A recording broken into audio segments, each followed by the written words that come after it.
তুমি তো অর্ধেক দিন নিরামিষ খাও, তোমার আর খরচ কি? আমাদের ডেইলি মাছ খেতে হয়, আমাদের অনেক খরচ।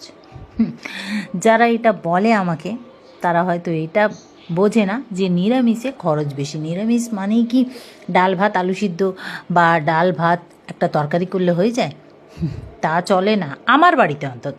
আর আমার ছেলেরা নিরামিষ খেতে খুবই ভালোবাসে, কিন্তু নিরামিষ একটু পদের হওয়া চাই, মাছ মাংস ওদের চাই না, আমারও তাই। আর বিশেষ বলতে গেলে এক সপ্তাহ ধরে নিরামিষই চলছে, কারণ রামনবমী আছে রবিবার, সেজন্যে আমি তো রামনবমী করি। তো যাই হোক, আজকের মেনুতে আছে দেখো, বাসন্তী পোলাও আর তিল দই পটল আর হচ্ছে কাশ্মীরি আলুর দম। এই যে রান্নাগুলো করতে, এগুলো কি খরচ কম? মাছের চেয়েও ডবল খরচ, মাছের দামের চেয়েও বলতে গেলে।